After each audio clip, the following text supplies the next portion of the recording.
मछली जल की रानी है। फिल्म की शुरुआत आध्यात्मिक गुरु उग्र प्रताप से होती है, जो गांव की एक युवा लड़की के शरीर पर एक दुष्ट आत्मा के कब्जे में है।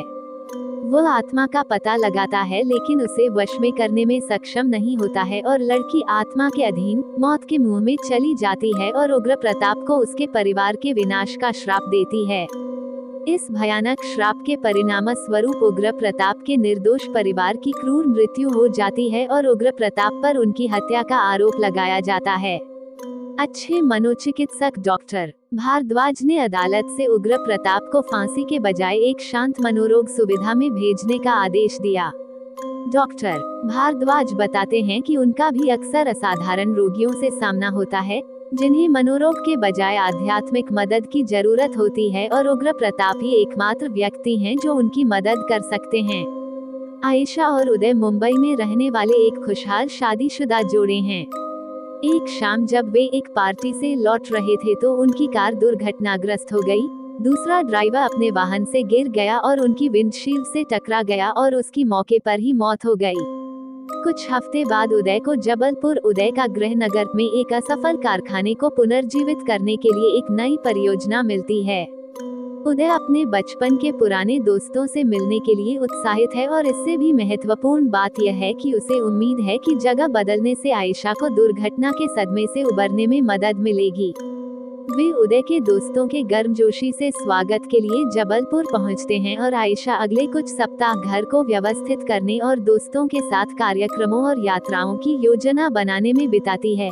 खुशी के समय जैसे जैसे समय बीतता है, कारखाने में अजीब चीजें होती हैं, मशीनें बेवजह हिलती हैं और दुर्घटनाग्रस्त हो जाती हैं और कर्मचारी कुचले जाते हैं और घर पर गैस रेंज और टोस्टर की अपनी इच्छा होती है।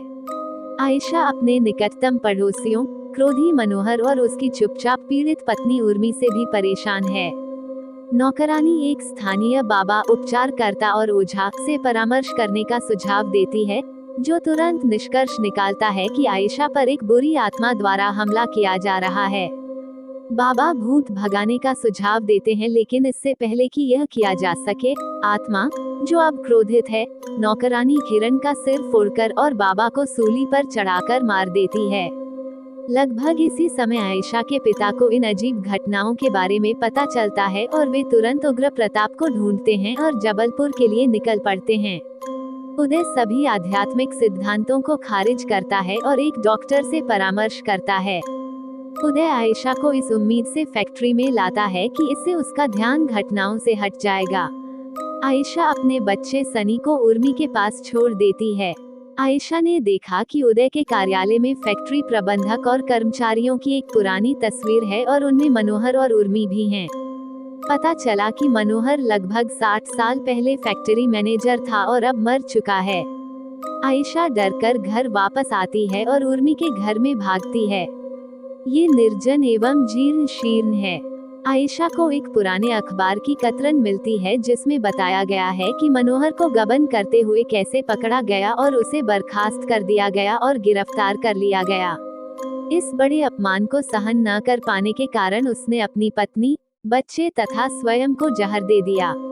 जैसे ही यह भयावह सच्चाई आयशा के सामने आती है, मनोहर और उर्मी और उनकी बेटी की आत्माएं खुद को प्रकट करने लगती हैं। मनोहर की आत्मा कटुता पूर्वक कहती है कि वो कारखाने को कभी चलने नहीं देगी और इसके साथ ही 3 आत्माओं ने आयशा को पूरी तरह से अपने वश में कर लिया। आयशा घर लौट आती है और अब अन्य नौकरों पर आतंक का साम्राज्य शुरू कर देती है। जैसे ही आयशा उदय पर हमला करती है, उसके पिता और उग्र प्रताप वहां पहुंच जाते हैं। उग्र प्रताप अपने आध्यात्मिक कमंडल के साथ वापस लड़ते हैं।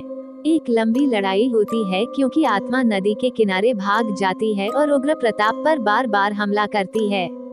अंत में उदय ने आयशा में मंत्रमुग्ध त्रिशूल घोंप दिया और सभी आत्माओं को दूसरी दुनिया में भेज दिया।